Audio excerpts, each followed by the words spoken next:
Hello everyone! This hour on Verbling, the next in my great short story series. Today we are doing The Secret Life of Walter Mitty, one of the great short stories in English by one of the great comic writers of all times, which is James Thorber.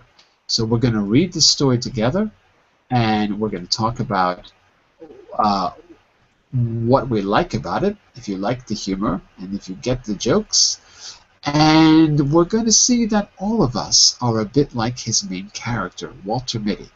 We'll talk about that as well. So, good story, great vocabulary. As I'm waiting for people to come in, I'm going to do a little introduction. I'm Jon-Eric, your Verbling teacher for this hour.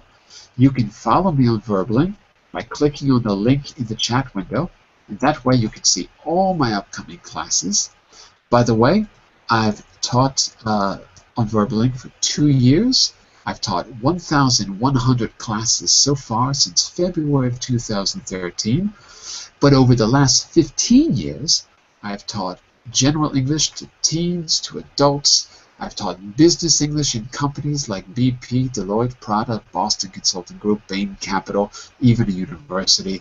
I've taught academic and exam courses like the CPE, the CAE, the FCE, the IELTS, the I don't know, I can't remember them all.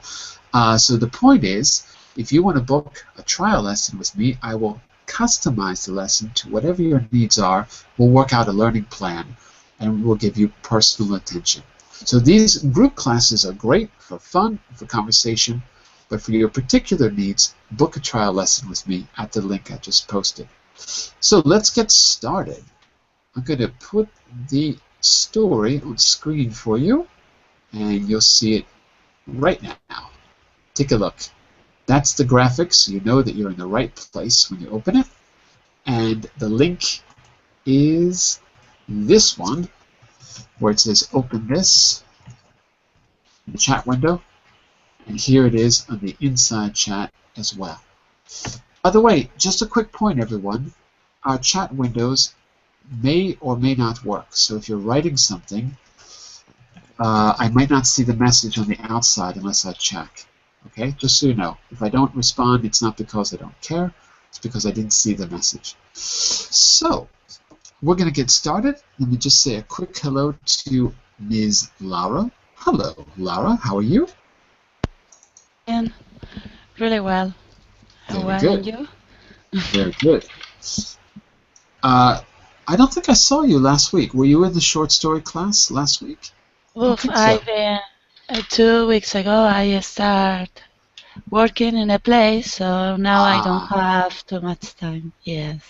But you're here today.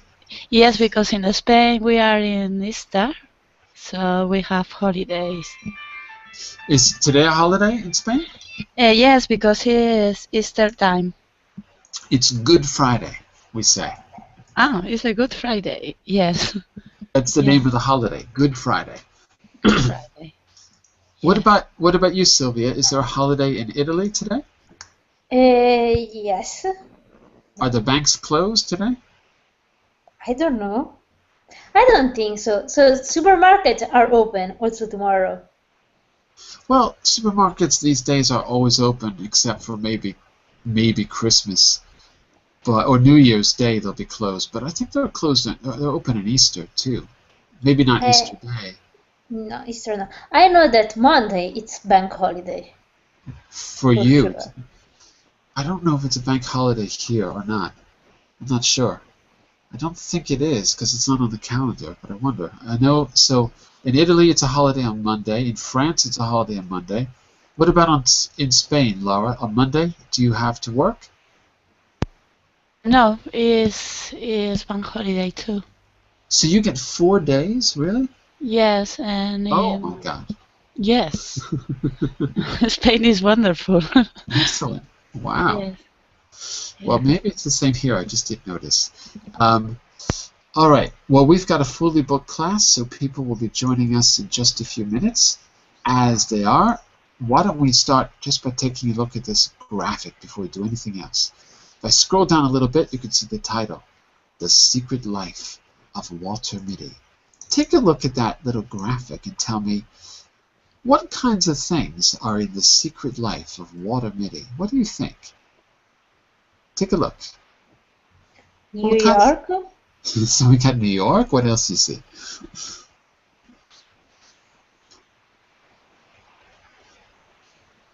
I do see New York. What else do you see? An aeroplane? Do I see an airplane? Yeah, that's a biplane, by the way, because it's got two wings. It's a biplane.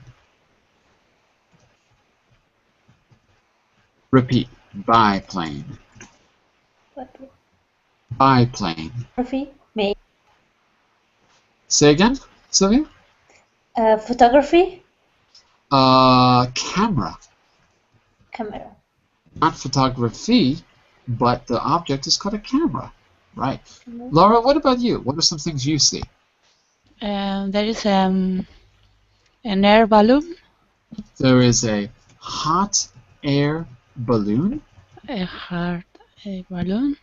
And I will write it for you too. Can you see the things I'm writing in the chat window? Yes, I can see it. Good, good.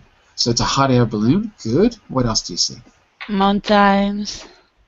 Some mountains. Yeah, I guess those are mountains. That's Maybe right. Everest. An envelope. So, an envelope or excellent. So now that you see that graphic and those pictures, what does that tell you about the secret life of Walter Mitty? What does that picture give you the idea of? What do you think the story is going to be about based on that picture, class? What's your opinion? This is an opinion question. He has a double life. He has a double life. So, what kinds of things do people do when they have a double life? What does that mean, double life?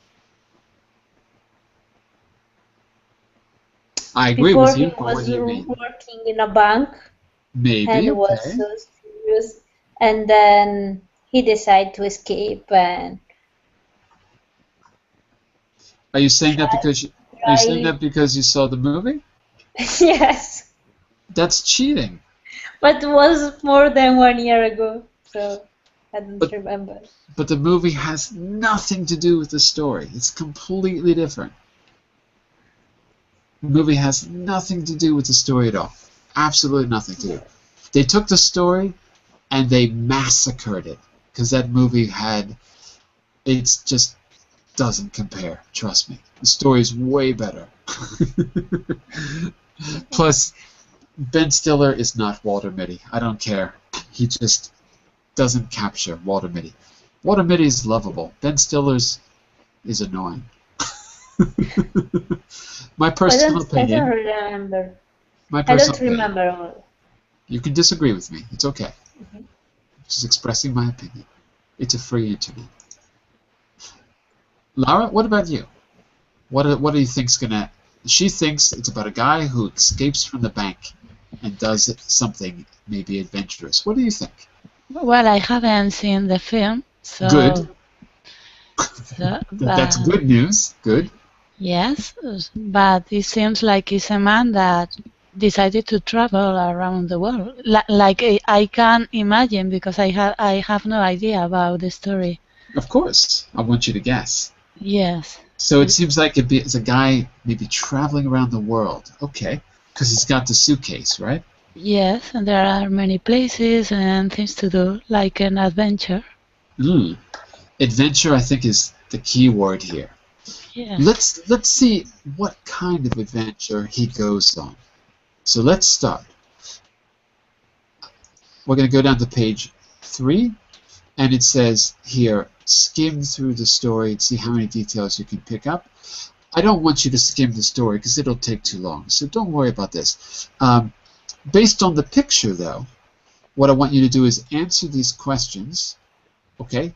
Just making a guess, and then later we're going to come back to this and then see how close you were.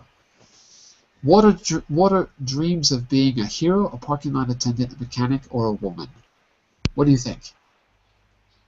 A hero. He dreams of being a hero. Walter's wife is slender, obtuse, nagging, or a man. What is nagging? Nagging. Lara, what's nagging? No idea. Sorry. Wah! Give me the candy. Wah! Wah! Take me to the shopping mall. Wah! Wah! That's nagging. So she's nagging. So she's nagging. People around Mitty. Oh, what's this? It's a mistake. People around Mitty shape. I don't want to say shape. Influence how he feels. Which theme is this? Is the story about codependence, boredom, euthanasia, or existentialism? Codependence? Codependence. In the real world, Walter Mitty is best described as awkward, rude, squeamish, or introverted. What do you think? Introverted. Introverted.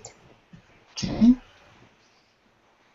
Laura, are you silent because you don't have an opinion, or because you're not sure of the meaning of the words? Are we clear about what the words mean? Because if not, I'd be happy to give you an example. Laura, are you there? Laura! Laura! Sorry. No, Oh, okay. because I answered 2 questions, so I let Sylvia answer 2 because I didn't want to to be all the time speaking because we are 2. So I thought that, yes, I didn't want to make her. What's squeamish? Yes. What does that mean? Squeamish. Do you know? I don't have idea. I'll put it in the chat window for you. Take a look at, that's how you say it. Can you see that? Little IPA symbols down there. What about you, Sylvia? Do you know what it means? Maybe see it's blocked, so I can listen now. Maybe, okay. maybe Okay, what? no, it's not. Maybe see it's blocked, it's frozen. So I can speak, but I can do nothing. I can't read the verbal in chat. You can't see the chat.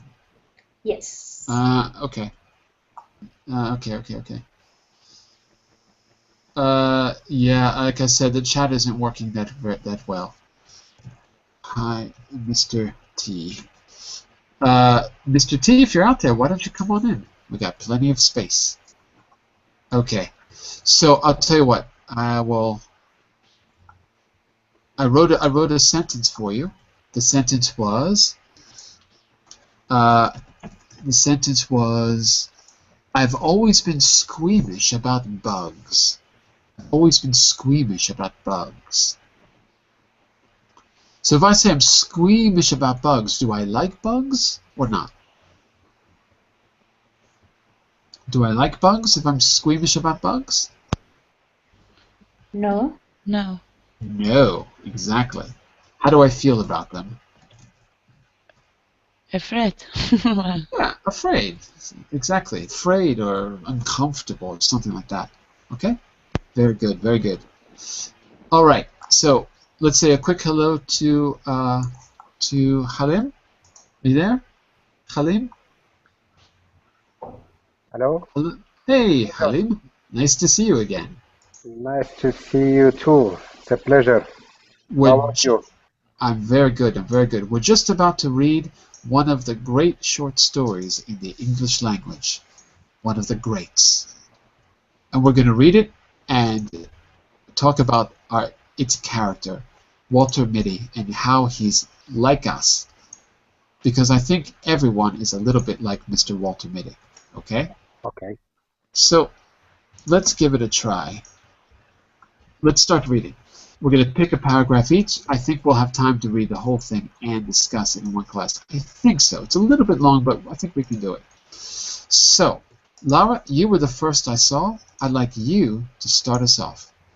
Okay? Okay. And we are on page 5. 5. We're going through. The commander's voice was like thin ice rigging. He wore his full dress uniform with the heavily braided white cap pulled down rakishly over one cold grey eye. "We can make it, sir. It's spoiling for a hurricane. You ask me, I'm not asking you. Lieutenant Berg, say the commander. Lieutenant Berg, say the commander. Throw on the power lights. Rough her up to 8,500. We're going through. The pounding of the cylinders increased. Tap, poqueta, poqueta, poqueta, poqueta, poqueta. Poqueta, poqueta, poqueta. The commander stared at the ice forming on the pilot window. He woke up. Pilot window. He walked over and twisted a row of complicated dials. "Switch on number 8, auxiliary," he shouted. "Switch on number 8, auxiliary," repeated Lieutenant Berg. "Full strength in number 3 turret," shouted the commander. Full strength in number 3 turret. The crew, bending to their various tasks in the huge, Hartling 8-engined Navy hydroplane, looked at each other and grinned. "The old man will get up through," they said to one another. "The old man ain't afraid of hell." Wow. Well, disaster. Dun, dun, dun, dun. I'm going to read this paragraph again. Yes, please. Because I want you to listen to the rhythm of the text, and afterward you're going to tell me what kind of situation we're in, okay? I'm just going to read this one time, then the rest you're going to be reading, okay? So listen carefully, and Lara, I want you at the end to repeat the words in bold, so notice how I say them, and then try to repeat them at the very end, okay? Okay, Lara? Uh-oh, we lost Lara. Perfect. Oh, okay. Here we go. Go ahead. "We're going through!" The commander's voice was thin ice breaking. He wore his full dress uniform, with the heavily braided white cap pulled down rakishly over one gray eye.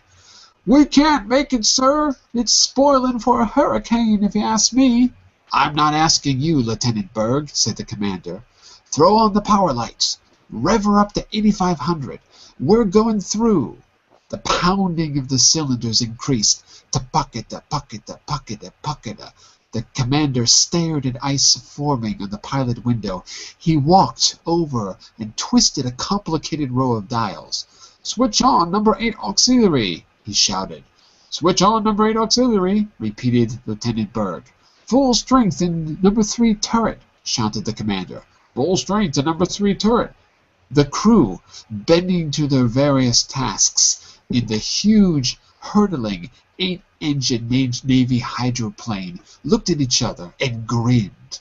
"The old man will get us through," they said to one another. "The old man ain't afraid of hell." So, where are we and what's going on in our very first paragraph, class? Where are we? What clues from the text tell you where we are? We are in an airplane or something like this. We are Hydroplane. Hydroplane. We are in an airplane that is able to land on the water. It's a hydroplane. Like you would have in World War II. Those planes with these big boat-looking things on either side of the wing so that you can land on water. So it's a hydroplane. And are things going well in the hydroplane? Are things going well? Halim? No, it's going bad in the Navy hydroplane. Pretty bad. Pretty bad. What's the problem? What are they dealing with?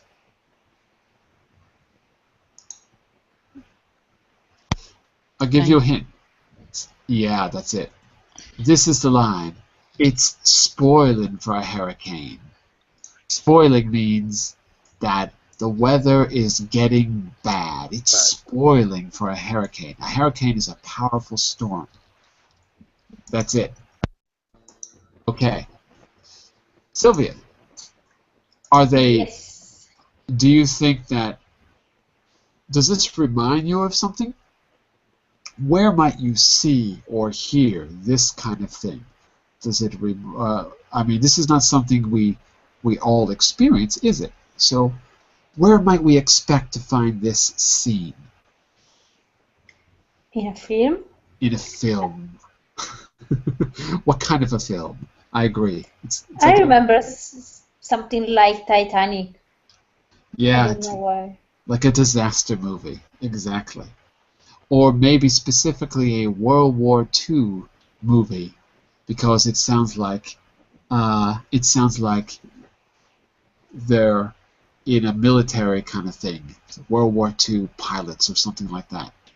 Okay, we're going to find out what's really going on in just a minute. Laura, I just want you to say those words in bold for me. Rakishly? Rakishly. Rakishly. Braided? Braided, good. Braided. Rev? Rev. Rev. Hmm? Increase it? Increased. Increased. Good. Pilot? Good. Walked? Good. Turret? Turret. Turret. Turret. Mm-hmm. Heartling? Hurtling.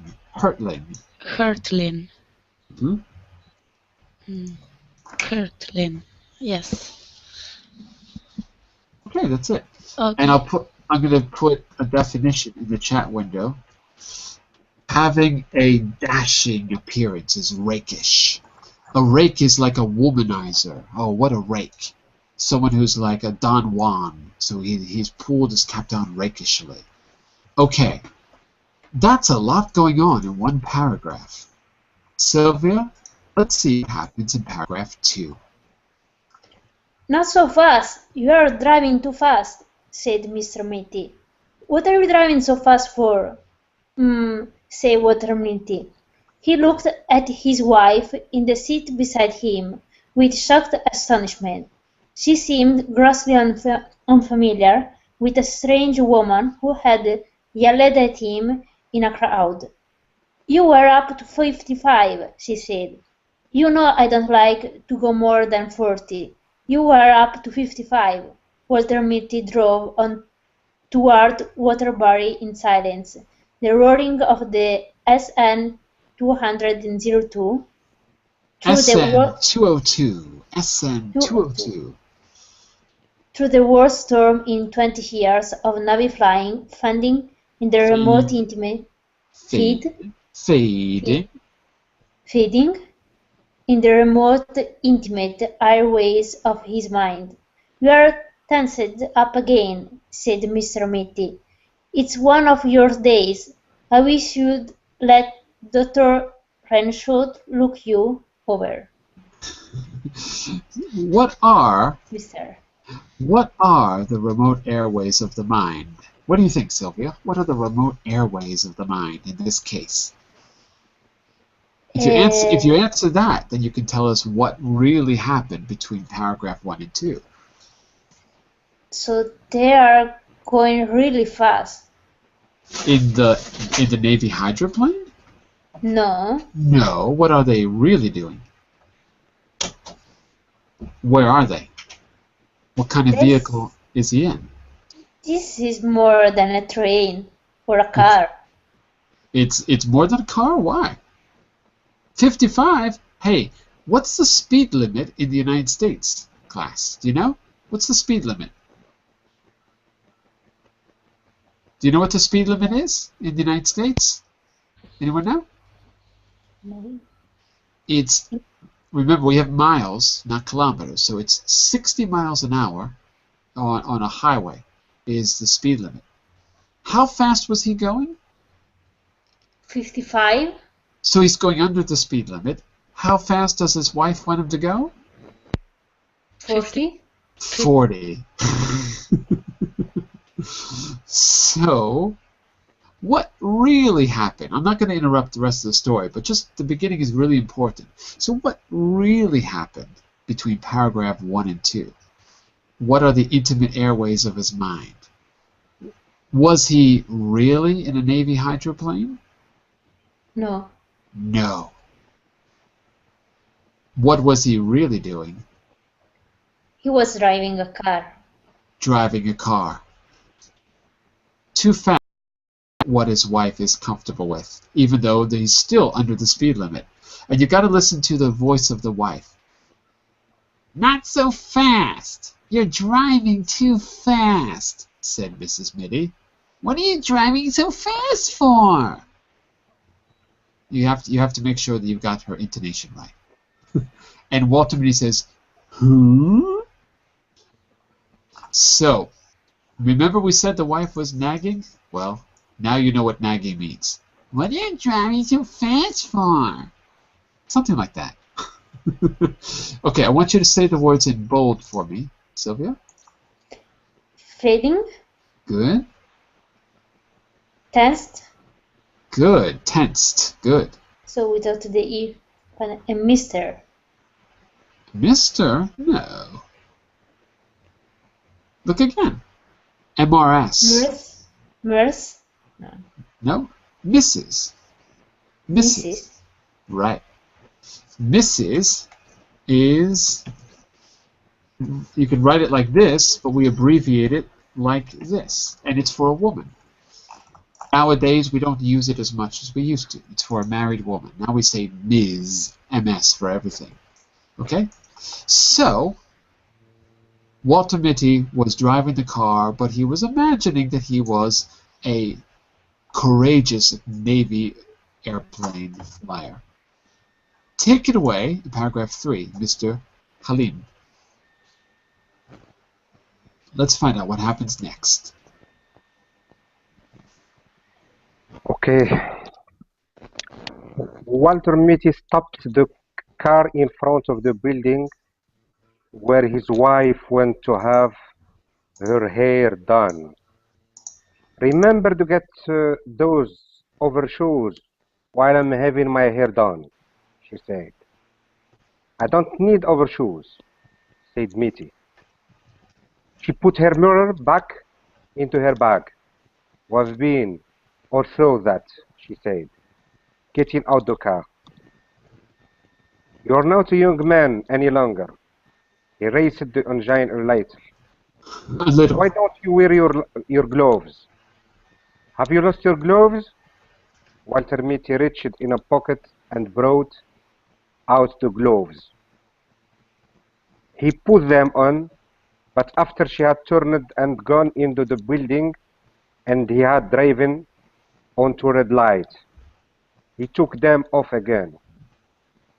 Pick it up, brother, snapped a cop as the light changed, and Mitty hastily pulled on his gloves and lurched ahead.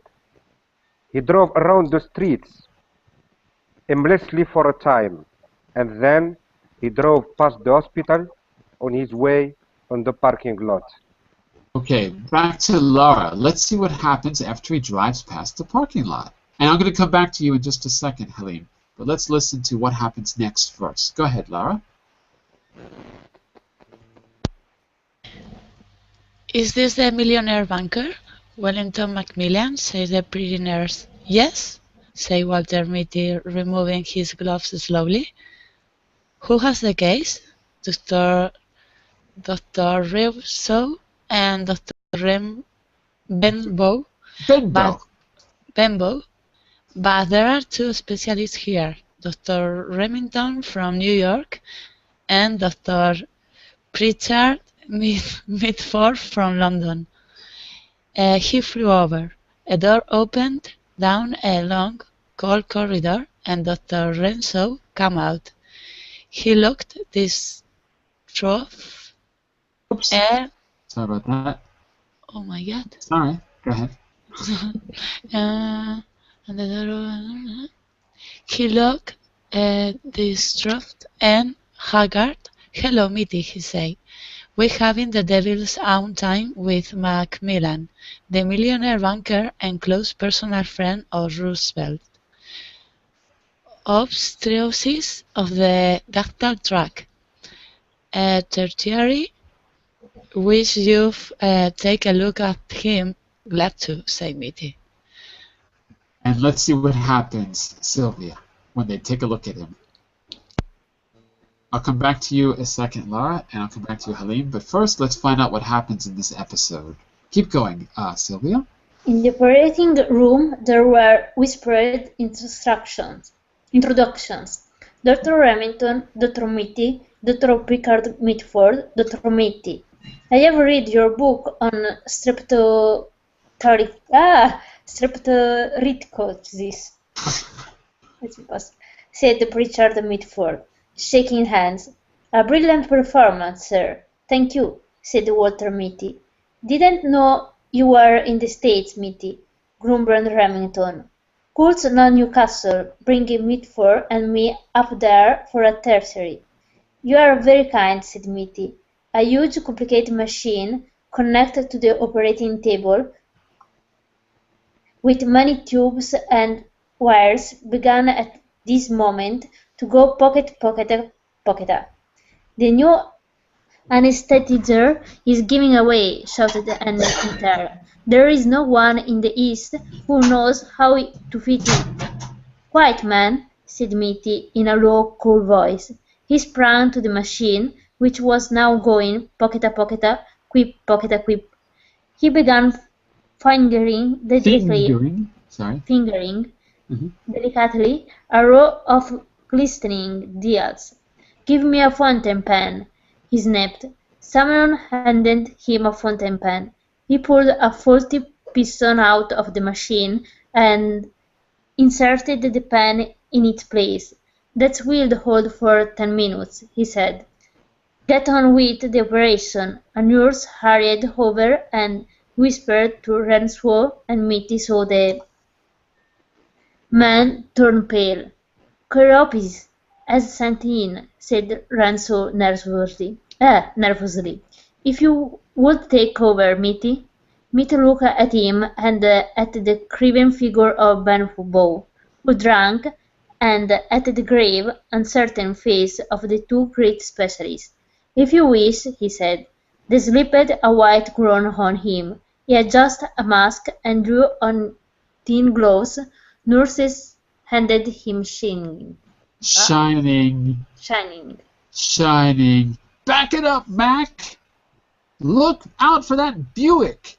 Walter Mitty jammed on the brakes. Wrong lane, Mac!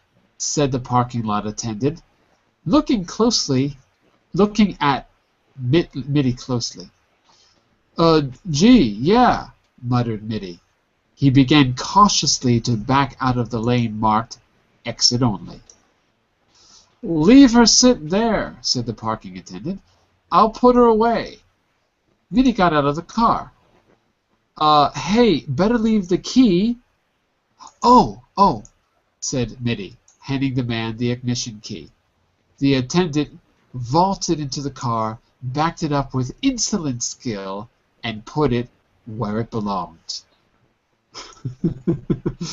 So, what happened in this little episode, class? When he drove past the hospital, what happened to Walter Mitty? Remember, he left his wife? Where did he leave his wife? The hairdresser. He left her at the hairdresser, and what did he do after that? Did he become a world-famous surgeon?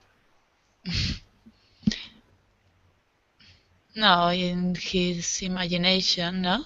Ah, it's in his imagination. He drives past the hospital and suddenly this episode seems to happen. Exactly. Okay? Uh, and what really happened? What really happened? So he's imagining this episode in the hospital. What's happening at the very end of that little episode? What snaps him out of the dream, class? What snaps him out of it? This thing about the parking attendant down here. What wakes him up in number 6? He smoked a cigarette. No, he doesn't smoke a cigarette. Where, show me the text. Where does it say he's smoking? No, it was number 14. Sorry. 14? Yes. Wait a second. No. We stopped at 6. Okay. We stopped at 6. So after, the reason I read that is because you have to read the paragraphs together or you'll lose the joke. So where you ended, they slipped a white gown on him and he adjusted the mask.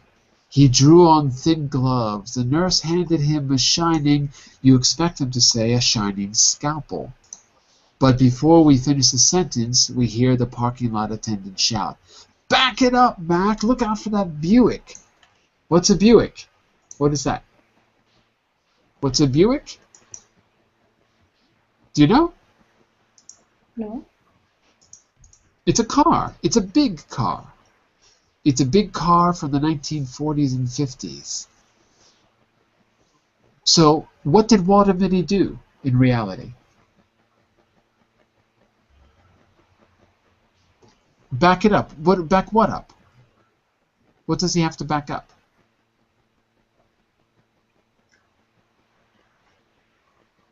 He was trying to fit the machine.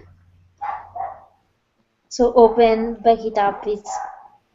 I don't know if in this machine was in the front or in the back, but where is the... What machine do you mean? A car. What machine are you talking about? A car. You're thinking in Italian. We don't say machine in English. We say car. In Italian, macchina. In English, car. Because you say machine, for us, that means like, you know, when you put a coin into the machine and you get a snack, or a machine that on an assembly line. But for us, we can't say machine for car. So Sylvia, you are right. He has to reverse the car because he did something stupid. What did he do stupid? Walter Mitty jammed on the brakes. What did he do stupid? I don't know. He began to cautiously back out of the lane marked exit only. So class, what did he do that was stupid? And for you people, yeah? In the wrong lane, no? Maybe he obstructed the traffic. He entered the parking lot through the exit lane. all the cars are leaving, and he tries to enter the lane where all the cars are leaving. Why? Because he was imagine that he was in an operating theater doing another things, no? Exactly. Maybe. Because he's the world famous surgeon performing an emergency surgery. That's why he drove into the parking lot into the wrong lane, because he's not paying attention. Right? Right, Sylvia? Is that clear? Yep. Yeah? All right.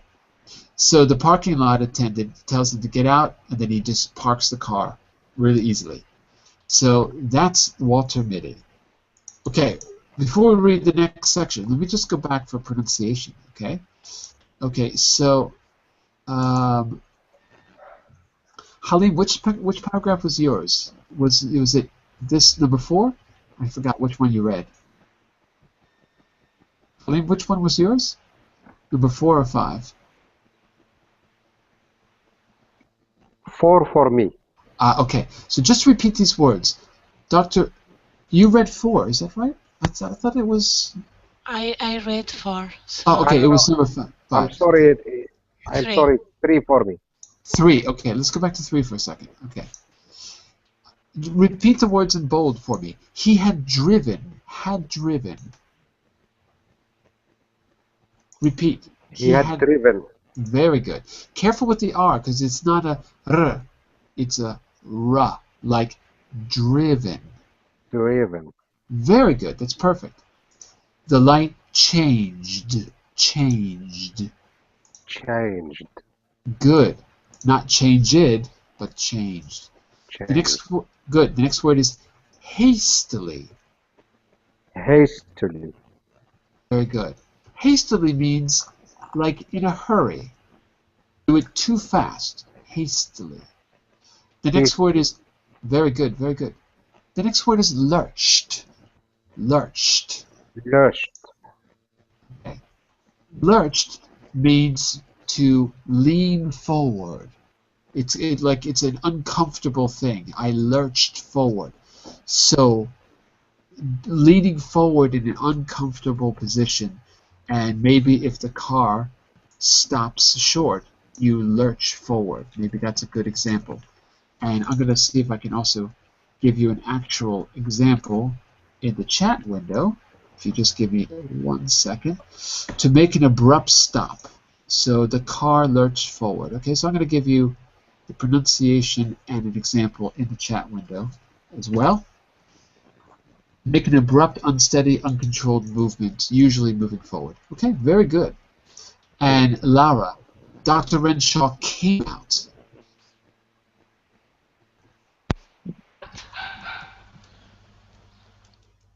Lara, you there? Yes, came out. Yeah, because I think you said come. Yes, I pronounce it like present instead of past. Yes. Distraught. Distraught. Distraught. Distraught. Distraught. Perfect. Tertiary. Tertiary. She. Tertiary. Almost. Say this. Say this. Go backwards. E. Tertiary. Tertiary. I want you to go from back to front. So first, the last syllable is E. Just say the last syllable. E. E. Now say re. Re. Airy. Airy. Airy. Airy. That's the difficult part. Tertiary. Tertiary. That's it. Tertiary has 4 syllables. Very good. Very good. Okay. And Sylvia, I've read your book. Read. I read. That's right. I read. The word read can be read if it's the present, or read if it's the past or past participle. Here, it has to be read because you see I've. So you know in the present perfect it's have, past participle. Read, read, read. It's got to be read in this case. The spelling is the same, but it has 2 pronunciations. Read for the present, read for the past. Okay, so here it's I've read. Coals to Newcastle, Sylvia. Coals to Newcastle. That is an expression. And I gave you a link in the chat window for the Wikipedia. It's an idiom describing a foolhardy or pointless action.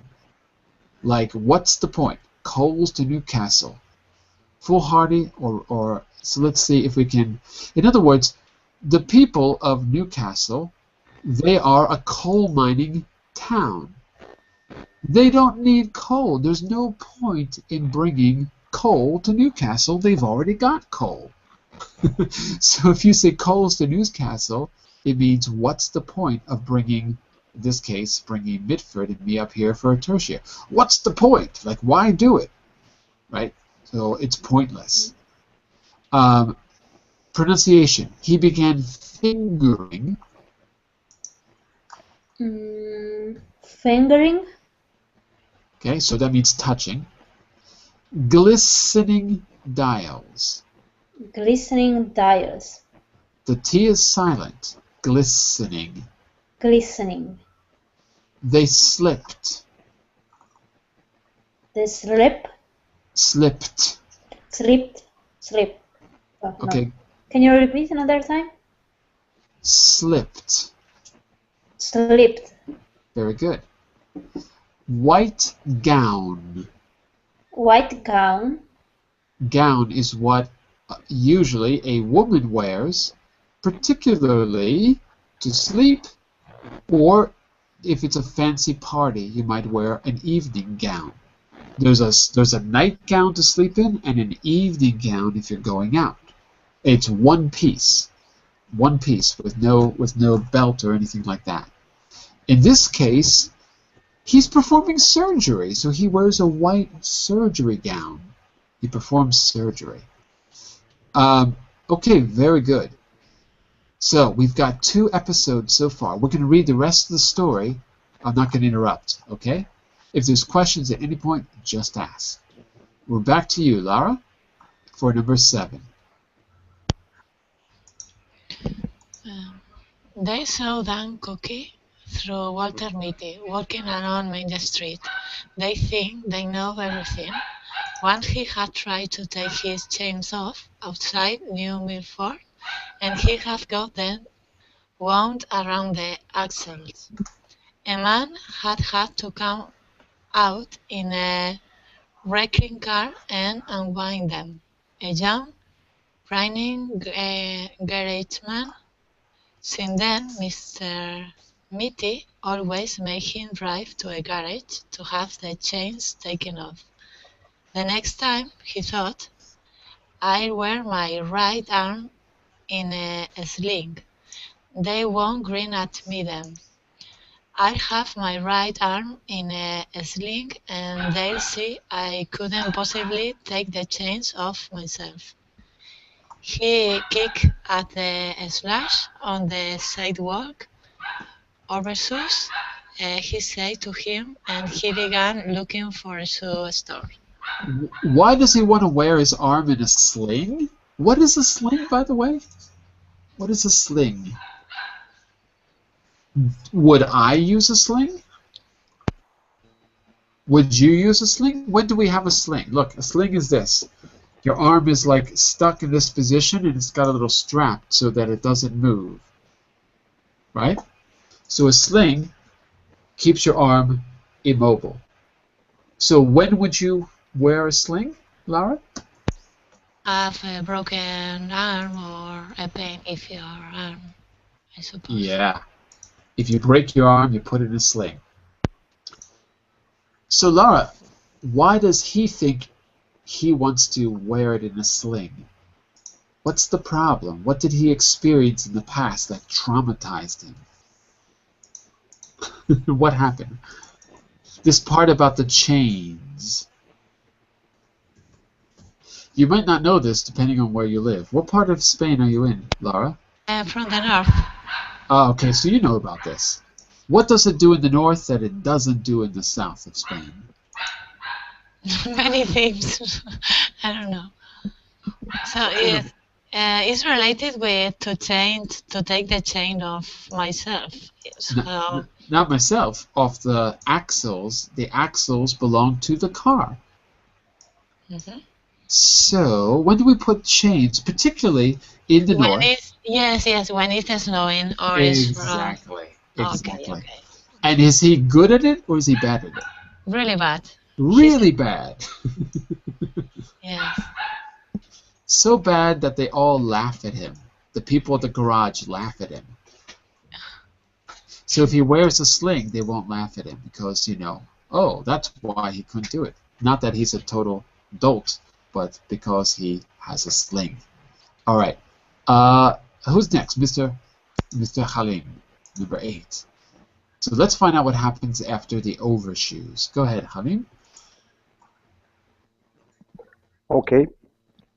When he came out into the street again, with the overshoes in a box under his arm, Walter Mitty began to wonder what the other thing was his wife and told him to get.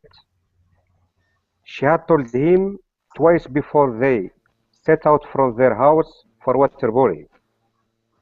In a way, he hated His weekly trips to town, he was always getting something wrong. Clinics, he thought. Scabs, Squibs. squibs, razor, blades. No, toothpaste, toothbrush, bicarbonate, carborundum, initiative and referendum. He gave it up, but she would remember it. Where is the what's its name? She would ask. Don't tell me you forgot the what's its name. Newsboy went by shouting something about the Waterbury trial. About the trial, right. Trial. Just repeat this word. Hated Heated.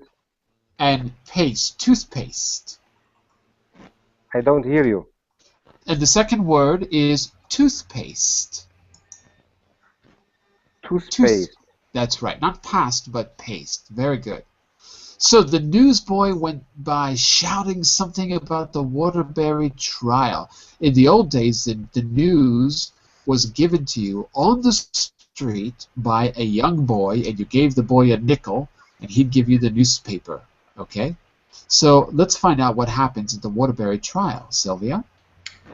Perhaps this will refresh your memory, the district attorney suddenly thrust a heavy automatic at the quiet figure on the witness stand. Have you ever seen this before? Walter Mitty took the gun and examined it expertly. This is my Webley Vickers 5080, he said calmly, and the exciting buzz ran around the courtroom. The judge rapped for order. You are a crack shot with any sort of firearms, I believe, said the district attorney insinuatingly. Objection, shouted Mitty's attorney. We have shown that the defendant could not have fired the shot. We have shown that he wore his right arm in a sling on the night of the 14th of July. Aha! He wore a sling. He couldn't have done it. His arm was in a sling. Just like when he went to the garage and they laughed at him. Sorry, go ahead, Sylvia. Walter Mitty raised his hand briefly, and the bickering attorneys were stilled. With any no-make of gun, he said heavily, I could have killed Gregory Fitzhurst at 300 feet with my left hand. Pandemonium broke loose in the courtroom. A woman's scream rose above the bedlam, and suddenly a lovely dark-haired girl was in Walter Mitty's arms. The district attorney struck at her savagely. Without rising from his chair, Mitty let the man have it on the point of the chin. You miserable cur. And then we have Puppy Biscuit, said Walter Mitty. He stopped walking, and the buildings of Waterbury rose up out of the misty courtroom and surrounded him again. A woman who was passing laughed. He said Puppy Biscuit, she said to her companion. That man said Puppy Biscuit to himself. Walter Mitty hurried on. He went to an A.M.P., not the first one he came to, but a smaller one, farther up the street. I want some biscuit for small young dogs, he said to the clerk. Any special brand, sir? The greatest pistol shot in the world thought a moment. It says puppies bark for it on the box, said Walter Mitty. Laura? His wife would be through at the hairdresser's in 15 minutes. Mitty saw him looking at his watch unless they have trouble drying it. Sometimes they have trouble drying it. She didn't like to get to the hotel first. She would want him to be there waiting for her as usual. He found a big leather chair in the lobby, facing a window, and he put the overshoes and the puppy biscuit on the floor beside it. He picked up an old copy of Liberty and sank down into the chair. Can Germany conquer the world through the air? Walter Mitty looked at the picture of bombing planes and of ruined streets. Just repeat these words. The lobby, The lobby, puppy, puppy, biscuit. biscuit. We don't say the U in biscuit. So it looks like quit, but it's pronounced kit. Biscuit. Biscuit. All right. I'm just going to read the very first line of this, and then I'll turn it over to you, Halim. Just the first line, so you can hear what the captain sounds like. "The cannonading has got the wind up in young Raleigh, sir," said the sergeant. Captain Mitty looked at him through the touzled hair. "Get him to bed," he said wearily, "with the others. I'll fly alone." So we're back in a particular episode. Okay, take it away, Halim. Wait, did I miss Sylvia? I'm sorry. Maybe I lost the order. Who was next? Was it Halim or Sylvia? Halim. Halim. Take it away, Halim.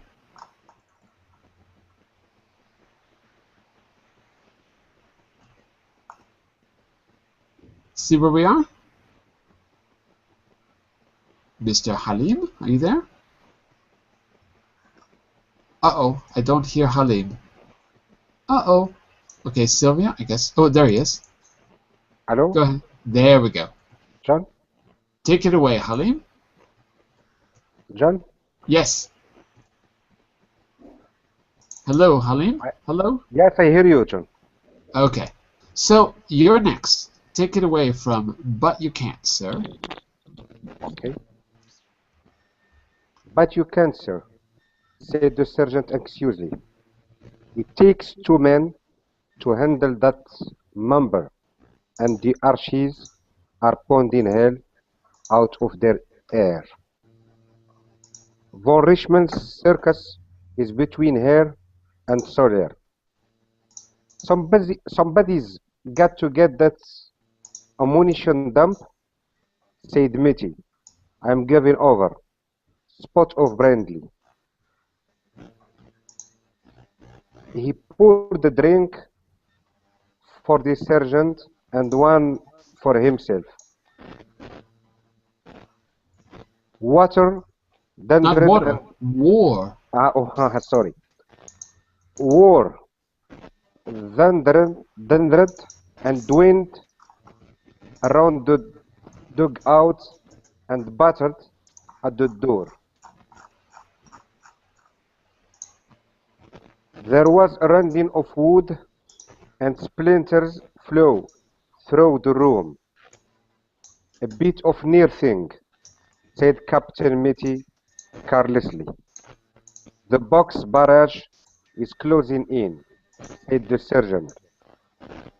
"We only live once, sergeant," said Mitty, with his faint, fleeting smile. "Or do we?" He poured another brandy and tossed it off. He said it like this. "We only live once, Sergeant," said Mitty, with a faint, fleeting smile. "Or do we?" It's a little bit of drama. Okay. So, quickly, we're almost out of time. Where are we? In Walter Mitty's mind, where are we now, Halim? Where do you think we are? What's the time period and where are we? What do you think? Where we are? In a bar? In a bar? Yeah. I don't know. Maybe. It's true that he's pouring a drink. That's true. Okay. And what's the time period? What's the drama going on outside of the windows? What's happening out there? Winter, because it's the wind and the... Yeah. Okay. Could be. And what about all this business about von Rickman's circus, the ammunition dump? I'm sorry, I don't understand. What about this? Von Rickman's Circus, Getting the Ammunition Dump, the Archies. These are words that might not be familiar to you. Let's start with the Archies. Do you know what the Archies is? A slang word, and the Archies has to do with war. So Yes. let's see if I can give you a quick link. This is like British slang. Give me a second. I don't know if I can give you a link. I'm going to have to give you a link after class. I can't find it right now. Okay. Okay, thank you. So, everyone, we're going to have to stop here. But where are we in this last fantasy by Walter Mitty? Where are we leaving off? The Middle Age. Say again, please. Say again, please. Middle Age. Because arches aren't used now.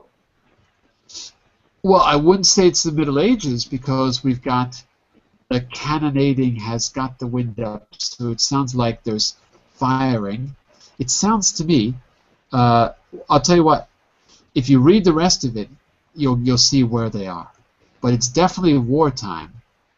In reality, he's in the A&P buying puppy biscuit, and he's walking back to his wife who's getting her hair done. But every time he hears something, it sends him off into some other place in his imagination. So I'll tell you what, I'm going to leave this to you to read the rest. So we got 12, 13, 14. That's it. We were almost at the very end. I'm going to leave it to you to read the rest. And in the beginning of the next class, which will be on Friday, next Friday, we're going to talk about Walter Mitty. I've got some questions for you to think about. Okay? You can write the answers and send them to me, or just wait until next week and we'll discuss them together. And I want to know your impressions of the story and if you think you are anything like our Walter Mitty. Because I think everyone is a little bit like Walter Mitty. I think everyone is just a bit. Okay, so we're going to stop here for now. And by the way, don't forget, you can follow me on Verbling to see all my upcoming classes. You can do that at the link that I'm posting in the chat window. And I'll be back on Monday for pronunciation practice at 10 GMT, our business class at 11 GMT, 11 London time. And next Friday, we're going to discuss this story, and we'll have a new one as well. Have a great Easter, everyone. Okay? Have a great holiday. And Thank Thank you very much. see you on Monday. Bye-bye. Bye. Thank you. Bye. See you.